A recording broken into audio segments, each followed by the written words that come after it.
This helicopter is so incredibly hard to be good with, but it is so incredibly easy to be broken at the same exact time.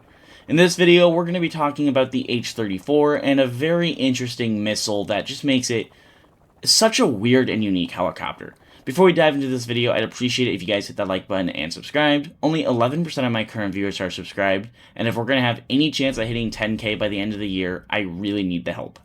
So the H-34 was the first and only ever event helicopter. It was, I guess, a battle pass vehicle several years ago. And the thing about it, what makes it so cool, in my opinion, and so unique, is one, it's not the only H-34. We have the French one in-game as well. And what makes this one so unique is the missile it carries. So you guys should probably know what the AGM-12 bullpup is. If you guys don't, it's an American SAO-class or semi-automatic guidance missile. And essentially what it is in War Thunder is when you launch it from an aircraft, you have to use, say you keybind it to your arrow keys to turn the missile. It's guided by the player. Now, I guess that's M-class, not S-class. Because what the AGM-12B for the H-34 is SAO-class, which is a semi-automatic, where instead of M-class, which is the manual guidance, where you have to use, say, keybind it to your arrow keys, you can actually just avoid that step altogether with the H-34 and the AGM-12B. It's laser guided, essentially. So early helicopters, when you toggle, your box or your target designator, and you fire your munition in, say, the AH-1F with the TOW-2s, or TOWs. They function, you point the box over a target and guide it, that way.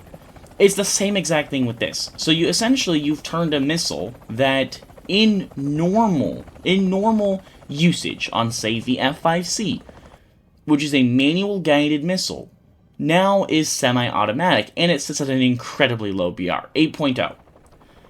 8.0 for this. It's just insane. Now, I want to say, I think the least broken thing about this helicopter is the fact it only carries one missile.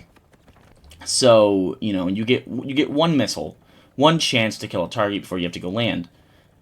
And here's just the thing about that is it's not like it's hard to guide this missile. Like I said, it's just a box.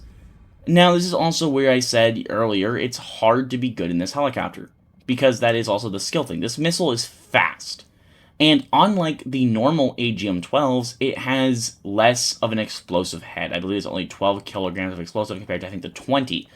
So even direct hits on some MBTs are not guaranteed to be kills. And the thing is, if you're used to playing other helicopters with TOWs, or with Hot 3s, or with any other semi-automatic guided missile, it is significantly easier to guide because they're slower. This bullpup will go the entire 3 miles from the first helipad to the middle of the map in less than 15 seconds. And you're trying to hit a moving target with limited zoom. So it is hard to use this helicopter, but it is so easy to be broken because at the same time you outrange every single SPAA you can run against. There's not a single SPAA that can really threaten you, even in a full up tier. Now, yes, if you're not paying attention and drift too close to the battlefield, you're going to die. But when you use it at its max range, no SPA can kill you unless you just get really unfortunate. Now, that's also where, like I said, it can be a little bit wacky. This missile, it takes some getting used to guiding. You can absolutely make mistakes. I've played this helicopter for a year, and I absolutely still make mistakes. I also want to note that for aircraft, which is your biggest threat, because like I just said, you can't really die to SPAA. Your threats are proximity fuses from SPGs and artillery pieces, and then aircraft. Well, when you have to deal with aircraft, you do have a 20mm cannon, which I know that doesn't seem very broken given what other helicopters have, but let me tell you, this is an aircraft 20mm cannon. This is a gun pod what you would put on like an F4 Phantom. Trust me, it's a wee bit broken. Now, obviously, at the end of the day, this is a very fat helicopter. The H-34, it was never known for its maneuverability, its top speed. Essentially, anything that you would want your attack helicopter to have, the H-34 is not known for it. So do keep that in mind.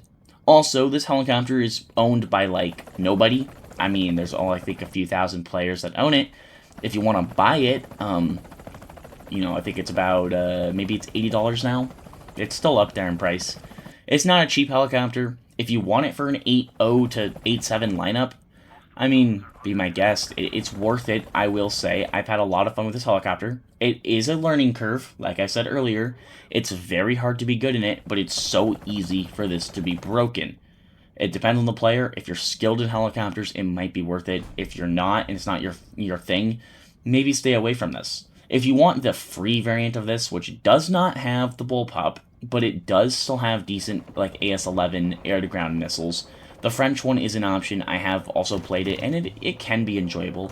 It's nowhere as good as the H-34 and the American deck tree, but it is still absolutely worth picking up if you play French helicopters or the French ground tree. Anyways, let me know your thoughts down below in the comments on the H-34. Let me know what other vehicles you want to see me cover and play. Hope you guys have enjoyed this video. I enjoyed making it. Make sure to hit the like button and subscribe, and I'll see you guys in the next one.